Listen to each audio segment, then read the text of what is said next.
निकलो भैया बाहर।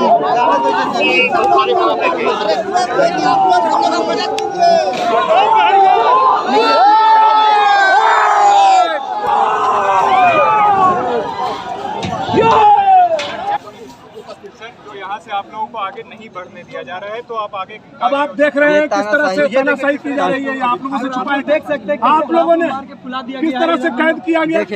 यहाँ बैठने के बाद हमारे ऊपर लाठी चलाया गया। बैठने के बाद एक आकर के पुलिस पीछे से हमारे ऊपर लाठी चला देगा। आप लोगों ने देखा, आप लोगों ने कैच किया। ये जानते हुए कि विधायक है, एक विधायक के ऊपर जानते हैं लाठीचार्ज करना बहुत बड़ा शर्मनाक की बात है। ये जान विधायक के ऊपर झारखंड सरकार के माननीय मुख्यमंत्री जी के साथ।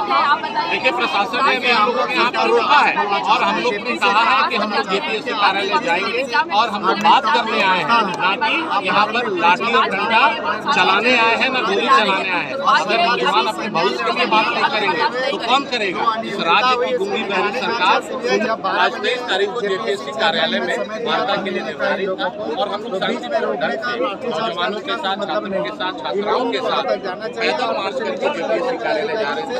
लेकिन यहाँ पर प्रशासन ने बैरियर लगा के रोकने का काम किया, लाठी डंडा चलाने का काम किया। कई नौजवान, कई हम विधायक घायल भी हुए, लाठी भी लगा, लेकिन सरकार नौजवानों की आवाज को दबाने का काम कर। तो जैसा हमने आपको बताया कि सारे अभ्यर्थीगण अंदर गए हैं। हमारे जो चेयरपर्सन हैं जेपीएससी के अमिताभ चौधरी, उनसे बातचीत करने के लिए तो अंदर में उनकी वार्तालाप चल रही है। और अभी जैसे ही वो बाहर आते हैं हम आपको बेशक बताएंगे कि उनकी क्या बातचीत हुई और क्या निष्कर्ष सामने आया है। तो उसके लिए हमारे साथ बने रहे।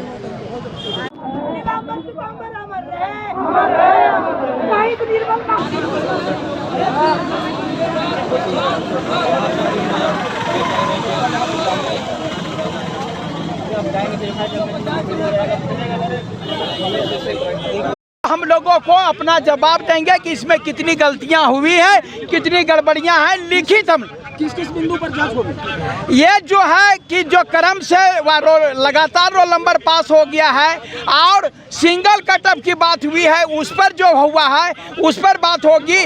और जितने भी यहाँ पर जो क्रम से मैंने रोल नंबर दिया है वो रोल नंबर बात हुई है। इन सारी चीज़ों पर वो लिखित हम लोगों को 4 दिन के बाद में सूचना देंगे। कितने पॉइंट को, सारी बातें को मान चुके हैं क्या? सारी गलतियों को माने हैं, हमारी बातों को माने हैं। चलिए अब सब लोग खाली करिए। क्या बातें हुई मैडम, आप बताइए। जी, बात ऐसी हुई कि हमने जो डिमांड्स रखे थे इनके पास जो हमने आवेदन दिया था, उस आवेदन के मद्देनज़र उन्होंने हमें आंसर दिया है। नंबर 1 कि कट ऑफ क्यों नहीं जारी हुआ अभी तक। नंबर 2 डिमांड था कि रिजेक्शन लिस्ट क्यों नहीं आया। नंबर 3 डिमांड था कि मार्कशीट क्यों नहीं अपलोड हुआ। चौथा कि जब तक आप ये अपलोड नहीं कराएंगे तब तक मेंस का एग्जाम आप विथहोल्ड कीजिए। उन्होंने हमें 4 दिन का हमसे समय मांगा है। कहा 4 दिन में आपको सारी बातें पता चल जाएंगी कि क्या ये सब जारी होगा, नहीं होगा, क्या होगा। तो what ever will be the answer, what ever will be the result, वो सब हमें 4 दिन के बाद ही पता चलेगा। तो हमारी आगे की जो रणनीति है वो इसके आंसर के मद्देनज़र ही होगी।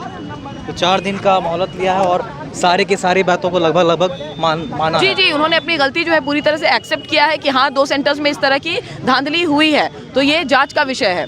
लेकिन हमने यही डिमांड किया कि जांच का विषय है तो आप ये एग्जाम विथहोल्ड कर दीजिए, क्योंकि ये जांच का विषय है। तब तक जब तक रिजल्ट नहीं आता है उसका क्या होगा? जी हाँ, उसका तो उन्होंने आंसर ही नहीं दिया। हमने जब ये कहा, उन्होंने कंट्रोलर ऑफ एग्जामिनेशन को बुलाया, वो वहाँ पे बैठे हुए थे, लेकिन उन्होंने इस बात का जवाब दिया ही नहीं कि 115 का सिलेक्शन कैसे हुआ और 130 का सिलेक्शन कैसे नहीं हुआ। इस बात का जवाब उन्होंने नहीं दिया, जबकि कंट्रोलर ऑफ एग्जामिनेशन वहीं बैठे हुए थे।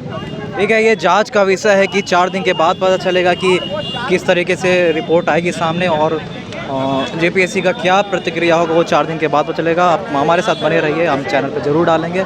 धन्यवाद।